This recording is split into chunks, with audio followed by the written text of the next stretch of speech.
إن الحمد لله نحمده ونستعينه ونستغفره ونعوذ بالله من شرور أنفسنا ومن سيئات أعمالنا. من يهده الله فلا مضل له ومن يضلل فلا هادي له، ونشهد أن لا إله إلا الله وحده لا شريك له، ونشهد أن محمدا عبده ورسوله. أعوذ بالله من الشيطان الرجيم. بسم الله الرحمن الرحيم. إن الله وملائكته يصلون على النبي يا أيها الذين آمنوا صلوا عليه وسلموا تسليما. اللهم صل على محمد وعلى آل محمد كما صليت على إبراهيم وعلى آل إبراهيم إنك حميد مجيد. اللهم بارك على محمد وعلى آل محمد كما باركت على إبراهيم وعلى آل إبراهيم إنك حميد مجيد. أما بعد، السلام عليكم ورحمة الله تعالى وبركاته. برادران عزیز، پدران ارجمند، جوانان عزیز، مهمانان خانه پروردگار جل و علا، پیش از همه خداوند جل و علا را حمد و سپاس، ستایش و شکر بی حد میگوییم برای همه نعمت‌های زیبا و مفید و با برکتش. از خداوند جل و علا طلب توفیق می نماییم که ما و شما را شکرگزاری نعمت‌هایش بگرداند.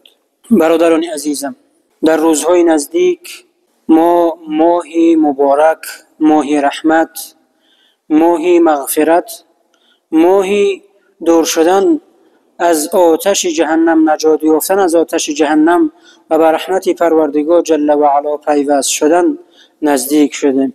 ماهی دستگیری یتیمان، ماهی قرآن، حدیثی که امام بخاری و مسلم در کتابشان از پیامبر خدا صلی الله علیه و سلم روایت میکنند. پیامبر محبوب من فرمودند: اذا دخل رمضان فتحت ابواب الجنه وغلقت ابواب جهنم وسللت الشیاطین. وقتی که ماه مبارک رمضان می شود، همه درهای جنت گشوده می شوند و همه درهای دوزخ و آتش جهنم پوشیده می شود، بسته می شود. و سللت الشیاطین، و شیطان ها در زنجیر می غلطند. پس برادران عزیزم، این ماهی که تمام درهای رحمت پروردگار جل و علا، درهای جنت برای ما و شما گشاده شده است. پس این فرصت طلایی را فراموش نکنیم.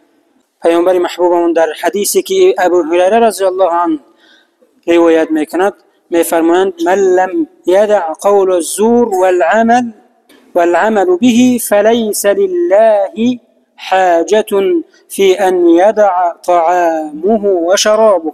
پیامبر خدا صلی الله علیه و سلم گفتند هر کسی که در رمضان از بدگویی ها و بیهودگویی ها و از فتنه‌گری و عمل زشت و گناه اگر دست نکشد، خداوند جل و علا هیچ نیازی به روزه او ندارد.